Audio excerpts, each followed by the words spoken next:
¿Qué tal, queridos amigos? Ya estamos otra vez en el principio. Arranca 2022 y pues estamos entre la incertidumbre, los buenos propósitos, los deseos de superación. Ya sabemos todos los días y todos los años que cuando llega el 1 de enero es necesario hacer una lista de propósitos. No fumar, hacer dieta, portarse mejor con los hijos, portarse mejor con los familiares, hacer lo posible por aprender un idioma, el inglés sobre todo, vivir con mayor tranquilidad, cambiarse de casa, en fin, los propósitos habituales que entre nosotros casi nunca se cumplen. Hay quienes apuestan más fuerte, quitarse la adicción por el alcohol, quitarse la adicción por las drogas, quitarse la adicción por López Obrador. Son propósitos que casi no se cumplen, pero cuando se cumplen al final del año se siente bien. Yo, por ejemplo, me propuse en 2021 luchar con todas mis fuerzas para tratar de terminar con esta pesadilla que ha sido la TTT. Y algo logramos, por lo menos juntar las firmas para que pudiera darse el proceso de revocación, ahora en una especie de juego de tenis entre lo que dice la Suprema Corte de Justicia, los argumentos del Instituto Nacional Electoral, la presión del presidente de la República y todo lo que viene detrás. Pero finalmente estamos ya en 2022. ¿Qué queremos? Bueno, lo primero que queremos es que no siga la pandemia, que de verdad atajemos esa situación tan grave que ha resultado un flagelo para la humanidad y que por desgracia está volviendo otra vez a agarrar ritmo como en marzo de 2020. Ya vamos para 2 años de estar sufriendo pues los estragos de la pandemia, las muertes, los infectados, casi 4 millones de infectados según los números oficiales, más de 1 millón de muertos según los datos extraoficiales. Y todavía el presidente sigue sin ponerse cubrebocas, pero exige que los demás se lo pongan, en una actitud de villano de la película. Así no podemos nunca avanzar. Si el gobierno tiene una doble lectura, si el gobierno tiene un doble lenguaje, si el gobierno tiene 2 rutas abiertas, no podemos avanzar. Y esto es lamentablemente lo que nos está pasando a los mexicanos, que nos resulta difícil ser optimistas, porque el optimismo es como una especie de señuelo para realizar los actos demagógicos, no democráticos, más abyectos de los que se tenga memoria. La historia va a condenar a la TTT, pero nosotros no tenemos por qué estar condenados. Tenemos recursos para actuar. No dejemos que nos manipulen. Hagamos ese propósito firme, no dejarnos manipular, no caer en la creencia sobre las mentiras fáciles, analizar los hechos, tratar de ver los 2 lados de la moneda y darnos cuenta de dónde cae la moneda, en el lado de la mentira o en el lado de la verdad. La verdad a veces pareciera como si fuera un látigo en el rostro de aquellos que piensan que decir las cosas como son casi es un acto de traición al gobierno, de traición al país. Tantas veces he sufrido yo esta crítica para luego, pasado el tiempo, recibir alguna parte del mérito por haber dicho las cosas antes de que las dijeran otros. Pero me alegro, en mi fuero interno me alegro, saber que lo que he estado diciendo va a ser comprobado cuando finalice este régimen, cuando finalice esta etapa tan difícil y compleja de la historia. Sé que tenemos una oportunidad el 10 de abril para revocarle el mandato al presidente. Está en la Constitución. Es un derecho que ya tienen los mexicanos. Es algo que debemos hacer. No hay razón para cuestionar a Andrés Manuel López Obrador y a su gobierno y no estar a favor de la revocación de mandato. Esto me parece totalmente absurdo. Los periodistas que lo hacen, los personajes públicos que lo hacen, los profesionales que piensan que revocar el mandato al presidente sería tanto como entrar en un caos, se equivocan rotundamente. Miren, en todas las naciones del mundo, en donde ha habido una sacudida política para retirar al presidente de sus funciones, al final de cuentas les ha ido muy bien, porque se limpia el sistema corroído y se comienza a establecer una nueva estructura que permita una mejor satisfacción para la sociedad. No se puede construir un edificio sobre los cimientos podridos que dejan los actores del pasado. Para tratar de construir el gran edificio del México nuevo, es necesario derruir todo lo que nos huela a pasado, todos aquellos cimientos podridos que la historia nos ha ido dejando. Hagámoslo sin temor, hagámoslo sin miedo, porque el miedo es lo que muchas veces contrae al alma y no permite desarrollar el pensamiento.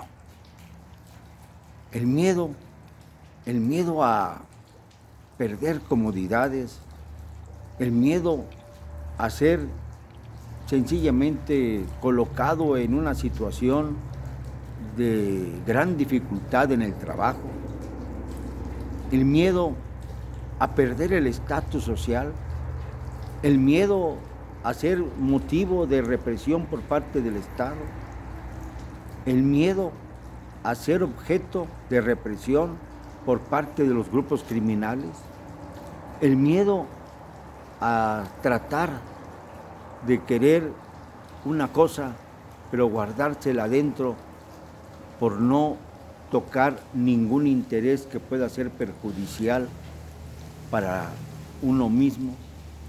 Ese miedo debemos superarlo.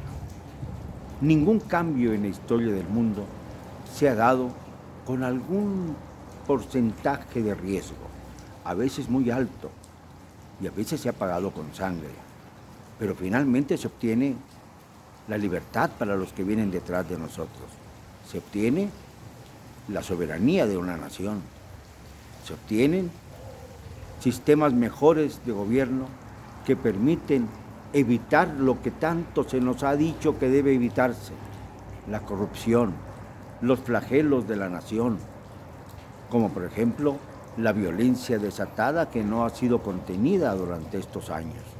Por ejemplo, la tragedia de ver a una nación que no puede crecer porque cada vez son menores sus inversiones públicas y privadas. La tragedia de observar que nuestro país está inmerso en una situación en la que el gobierno propone y dispone siempre lo que le favorece a sus cómplices.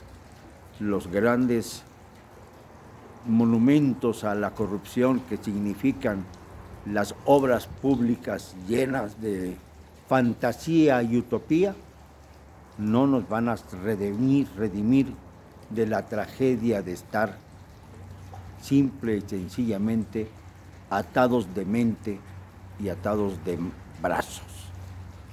No nos va a redimir ser testigos lejanos de la historia. No nos va a redimir ser nada más elementos que hablan por hablar, pero que no se atreven a actuar. No nos va a redimir el que le tiemblen la mano a los que van a votar el próximo 10 de abril en este proceso de revocación que tenemos que llegar a lograr para que verdaderamente funcione el sistema nuevo, el nuevo sistema político mexicano, que permite que el presidente se vaya si le ha fallado al pueblo de México. No tengo más argumentos que dar que la vista misma de las mentirosas, los que otros llaman mañaneras, en donde se ha mentido reiteradamente a los mexicanos. Es necesario por eso, este inicio de año, hablar y rectificar y sobre todo pensar más allá de las ligerezas, pensar que los bonos que se entregan a los adultos mayores, a los niños y a los ninis y a los discapacitados no son una limosna, un obsequio, una prebenda del presidente de la República, sino un derecho social que se estableció antes de que López Obrador llegara a la presidencia. Y ahora es mayor, puede ser, porque es parte también de la cultura electorera de nuestro país. No se debe agradecer el que se entregue dinero que no es de López Obrador, sino que es de la nación misma.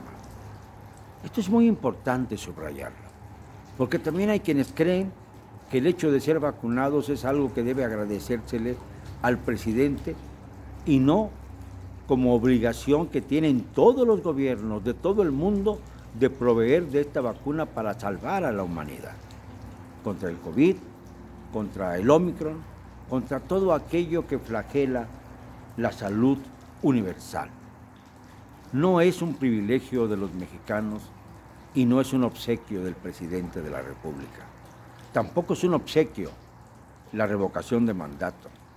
Sí, puede ser que en un momento dado el señor López Obrador quería con este procedimiento mostrarse tan fuerte y firme que le permitiera a ello ratificar su estadía en el Palacio Nacional al que tanto ha infamado. Él piensa que, como Juárez, debió vivir y debe vivir en el Palacio Nacional. Pero se olvida, por ejemplo, que los primeros meses del barbado enajenado de Miramar, Maximiliano, los primeros meses de su gobierno, tuvo que vivir en Palacio Nacional y cuentan las malas lenguas que debió dormir la primera noche sobre una mesa de billar que estaba instalado en el Palacio Nacional, porque había en la cama que le pusieron tantas chinches que su real piel, su monárquica pielecita de porcelana, sufría los estragos de las chinches mexicanas. Y claro, finalmente empezó a buscar dónde quedarse y encontró el castillo de Chapultepec, que fue edificado desde la época virreinal y que estaba abandonado. Pero hubo dinero, siempre hay dinero, estábamos en guerra en aquel momento y sin embargo hubo dinero para que se adaptara el castillo de Chapultepec y se la llamara el castillo de Miravalle, para hacerlo coincidir con el castillo de Miramar, de donde procedía el emperador supuesto falaz, y donde además pues se juntó el Miramar con el Valle de la Náhuac. Por eso se llamaba el castillo de Miravalle y por eso la descendencia de Moctezuma, que vive en España, se hace llamar condes de Miravalle. Todo esto hay que conocerlo para que en el futuro próximo no caigamos más en las falacias de un presidente que dice que es austero vivir en un palacio, de un presidente que habla de que es austero comer en el Palacio Nacional, de que es austero no viajar en el avión que tiene ahí almacenado como si fuera una caja inservible y volar en líneas privadas y construir un aeropuerto que quiere poner en marcha en marzo sin nada dentro. Ya está bien. Pensemos todo esto y hagamos el propósito en 2022 de no caer más en el engaño, en la mentira en la brutalidad. Yo creo que este sería un magnífico regalo que nos diéramos todos para celebrar el advenimiento de una nueva época. Como siempre les digo, no me van a callar, y lo digo y siempre, con cero cobardía.